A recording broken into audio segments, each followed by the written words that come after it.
আর এই হচ্ছে হোটেল রাজ সোনিয়া, পাশে রয়েছে হোটেল রত্নদ্বীপ।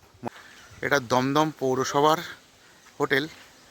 তো আমার মনে হয় যারা পৌরসভায় চাকরি বাকরি করে তারাই হয়তো এখানে আসে। এই দেখো লেখাই আছে উত্তর দমদম পৌরসভা, সাগরদোলা। এটা হলো holiday home New Barrackpore municipality, ফল উপকূলে। এটা হচ্ছে কামারহাটি পৌরসভার। এখানে পরিবেশটা মোটামুটি ভালোই থাকে। বুঝতেই পারছো, সেরকম কিছু হলে থানার লোক তো আগে ছুটে আসবে, সেই ভয়ও সবার মধ্যে আছে। হ্যালো বন্ধুরা, কেমন আছো সবাই? আশা করি সবাই খুব খুব ভালো আছো, আমিও ভালো আছি। আবারও চলে এলাম একটা ফ্রেশ ছোট্ট ব্লগ নিয়ে। তো এখন বাজে সকাল 7টা। তো রয়েছি দীঘাতে। এই যে পেছনে দেখো সমুদ্র, আর হাঁটতে বেরিয়েছি।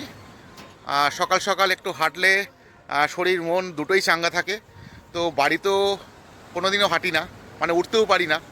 তো বেড়াতে এসে একটু ভোরবেলা ঘুম ভেঙে যায়, মানে কালকে ঘুমিয়েছি একটু তাড়াতাড়ি, যার জন্য ঘুমটা ভেঙে গেছে। সকাল সকাল মোনাকে বললাম চলো যাই একটু হেঁটে আসি। তো আজকে সমুদ্র একদম অন্যরকম লাগছে। সমুদ্র কখনো পুরনো হয় না, প্রতিদিনই অন্যরকম লাগে। সমুদ্রের ঢেউ প্রতিদিনই অন্যরকম লাগে। আর জলের কালারটা দেখো, একটু অন্য অন্য লাগছে, বেশ ভালো লাগছে। আর একদম টানা রোদ, দেখতেই পাচ্ছ। হালকা হালকা মেঘ আছে, মানে মাঝে মাঝে খুব কড়া রোদ দিচ্ছে, মাঝে মাঝে মেঘ হচ্ছে। আর এই যে মোনা বসে রয়েছে, একদম হুডি পরে মাথায় দিয়ে বসে রয়েছে। আমার বন্ধুদের একটু গুড মর্নিং বলে দাও সমুদ্রের ধার থেকে, মোনা। আর ওই দূরে দেখছো ছোট ছোট বিন্দু বিন্দু মতো জলের মাঝখানে, ওগুলো হচ্ছে ট্রলার। অনেক দূরে রয়েছে তাই অত ছোট দেখাচ্ছে। তো ওরা মাছ ধরতে গেছে। টুকটাক দোকানপাটি বসতে শুরু করেছে, দেখো ডাব। হ্যাঁ, হাওয়াটা খুব ভালো লাগছে সকালবেলায়। আর চুল টুলগুলো পুরো একদম ঘুটিয়ে গেছে। তো বন্ধুরা, নতুন কিছু কি লক্ষ্য করতে পারছো মানে আমার মধ্যে? কেউ বুঝতে পারবে টুক করে যে কি পার্থক্য? তো পার্থক্য যেটা হয়েছে সেটা হলো আমার এই গোঁফটা কেটে ফেলেছি। মানে কালকে হঠাৎ করে কি মনে হলো, দিলাম গোঁফটা কেটে। তো মোনা বলছে গোঁফটা কেটে একদম বাজে লাগছে, মুখের দিকে তাকাতে ইচ্ছা হচ্ছে না। তো কেমন লাগছে বন্ধুরা তোমরা একটু বলো।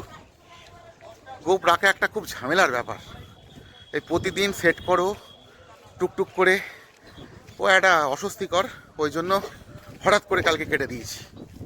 এই যে হোটেলটা দেখছো, এটা কিন্তু সাধারণ পাবলিকের জন্য না, এটা দমদম পৌরসভার হোটেল। তো আমার মনে হয় যারা পৌরসভায় চাকরি বাকরি করে তারাই হয়তো এখানে আসে।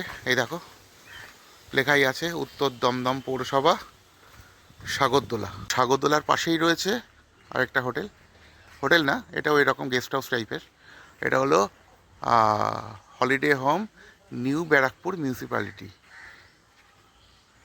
আর তার পাশে রয়েছে উপল উপকূলে, এটা হচ্ছে কামারহাটি পৌরসভার।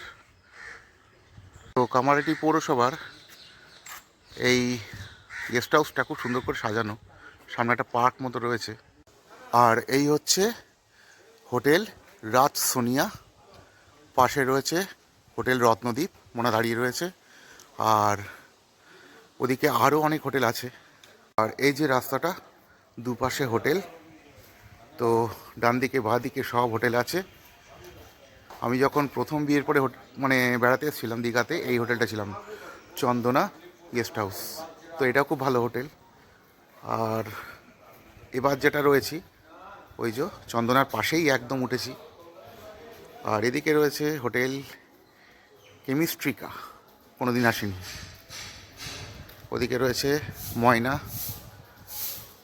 আর আমরা উঠেছি এই হোটেল নয়নতারাতে।